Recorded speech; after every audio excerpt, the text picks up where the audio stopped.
Hello नमस्कार बच्चों, स्वागत है आप सभी को बेसिक शिक्षा के इस ऑनलाइन लर्निंग प्लेटफॉर्म पे। आज के इस वीडियो में मैं बताने वाला हूं आप लोगों को NIRF रैंकिंग क्या है और किस तरह से किन बेसिस पर जो है NIRF जो है आपकी रैंकिंग निकालता है, अलग अलग यूनिवर्सिटीज को किन पैरामीटर्स के आधार पर जो वो रैंकिंग देती है और किस तरह से ये फंक्शनल होता है और कैसे आपको जो है ये NIRF रैंकिंग आपकी कैरियर के बिल्डिंग में, कैपेसिटी बिल्डिंग में जो है मेजर रोल प्ले कर सकता है, उसके बारे में जो हम लोग आज के इस वीडियो में बात करने वाले हैं। अगर हम लोग बात करें NIRF यानी कि नेशनल इंस्टीट्यूशनल रैंकिंग फ्रेमवर्क, ये आपके ministry of education government of India के अंतर्गत आती है। ये क्या करती है, आपकी जितने भी आपके यूनिवर्सिटीज हैं इंडिया में, सारे यूनिवर्सिटीज को अलग अलग पैरामीटर्स के बेसिस पर जो है ये एनालिसिस करती है, सबकी स्कोरिंग बनाती है और उसके बाद जब ओवरऑल सारे पैरामीटर्स को जब यहां पे इनकलगेट कर दिया जाता है, उसके बाद ये अपनी जो है लिस्ट रिलीज करती है। अभी हाल में ही जो है 5 जून को जो है इन्होंने 11 बजे जो है अपनी नई लिस्ट अपडेट की है।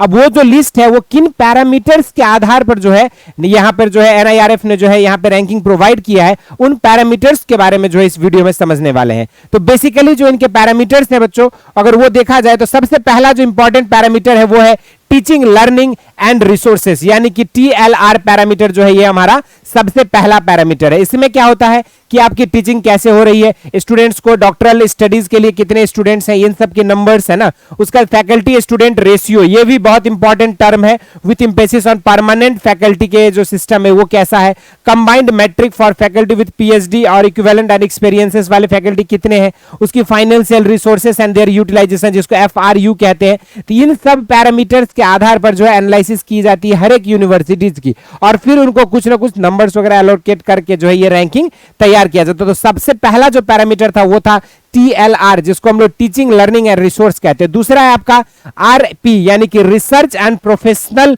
प्रैक्टिस, यानी कि कंबाइंड मैट्रिक ऑफ पब्लिकेशंस कितने होते हैं उस यूनिवर्सिटी से। Combined metric for quality of publications क्या है, कौन से नास्ट रेटिंग कैसी है, इंपैक्ट फैक्टर कितने में आपके जर्नल्स जा रहे हैं। उसके बाद आपके जो आर्टिकल्स IPR और पेटेंट्स आपके कितने हैं, है ना। इंटेलेक्चुअल प्रॉपर्टी राइट आपकी कैसी है, कितने आप लोग पेटेंट्स कर पाए हैं, आपकी footprint projects and professional practice में क्या है। इस तरह के ये सब जो पैरामीटर्स है ये आपको रिसर्च एंड प्रोफेशनल यानी कि प्रैक्टिस, यानी कि दूसरा पैरामीटर जो है ये तय करता है कि आपकी यूनिवर्सिटी की NIRF रैंकिंग कैसे आपकी डिफर हो रही है। कई बार आप देखते हो कुछ यूनिवर्सिटीज ऊपर रहती है, अचानक से नीचे चली जाती है, तो वो इन्हीं सब पैरामीटर्स के बेसिस पे कहीं ना कहीं अगर कोई भी एक विंग आपका डिस्टर्ब है तो आपकी रैंकिंग जो है नीचे जा सकती है। उसके बाद तीसरा जो इंपॉर्टेंट है वो है आपका ग्रेजुएशन आउटकम्स, जिसको GO कहा गया है। इसका मतलब क्या, आपकी metric of university examinations, metric of number of PhD student graduated, कितने यहां से निकल रहे हैं, किस तरह से वो कहां कहां क्या क्या काम कर रहे हैं, उन सब की एक्टिविटीज, इन सब चीजों पे भी जो है आपका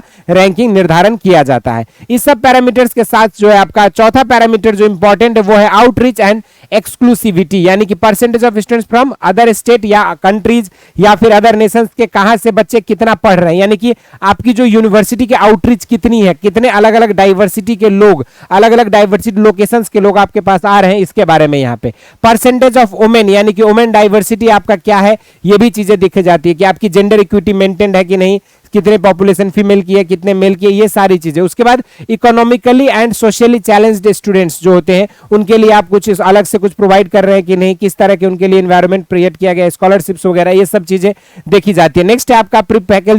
facilities for physically challenged education students जो होते हैं, physically challenged quota disabled students, उन सब के लिए क्या प्रायोरिटीज है, क्या उनके लिए क्राइटेरियाज है, इन सब चीजों को। नेक्स्ट है परसेप्शन रैंकिंग, इसके बेसिस पे जो है निर्धारण किया जाता है। नेक्स्ट है आपका पीयर परसेप्शन, यानी कि एकेडमिक पीयर्स एंड एम्प्लॉयर्स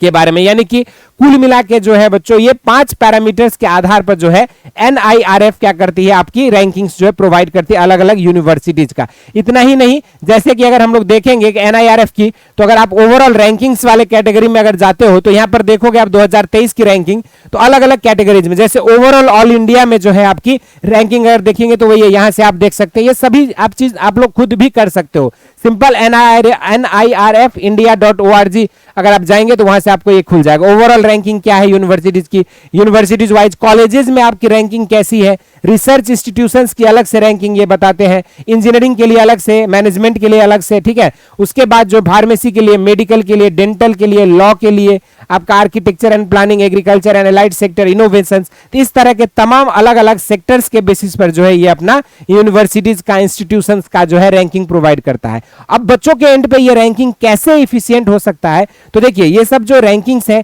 ये आपके बेटर प्लेसमेंट्स, आपके better knowledge, better research, better teaching quality, better learning experiences, इन्हीं सब के बेसिस पर जो है ये रैंकिंग डिसाइड किया गया है। तो इसीलिए जैसे ही आप सीयूईटी के थ्रू हो या फिर जो भी आप कॉम्पिटिटिव एग्जाम्स अदर इंस्टीट्यूशंस के होते हैं उनके थ्रू जब भी आप कॉलेज डिसाइड करोगे कि किस कॉलेज में मुझे एडमिशन लेना चाहिए, तो ये स्ट्रिक्टली आपके इन सब रिसर्च आउटकम्स और इस तरह के रैंकिंग्स पे बेस्ड होना चाहिए। तो इस तरह के और भी अपडेट्स के लिए जरूर से इस चैनल को सब्सक्राइब कर लीजिए, क्योंकि हम लोग जो है आपको सीयूईटी से रिगार्डेड, आपके यूनिवर्सिटी एजुकेशन सिस्टम से रिगार्डेड या फिर आपके जो अदर जो आपके करंट में जो भी आपके स्टडी एग्जामिनेशंस होते हैं बच्चों के लिए, उन सब से रिलेटेड करंट अपडेट्स के लिए जो है बेसिक शिक्षा चैनल को सब्सक्राइब कर लीजिए। और अगर आप चाहते हैं कि इस तरह के इंफॉर्मेटिव कंटेंट्स पे हम और हमारी टीम जो है और भी वीडियोस लेकर आए, तो उन चीजों को जरूर से कमेंट सेक्शन में मेंशन करिएगा। मिलते रहेंगे अगली वीडियोस में। धन्यवाद।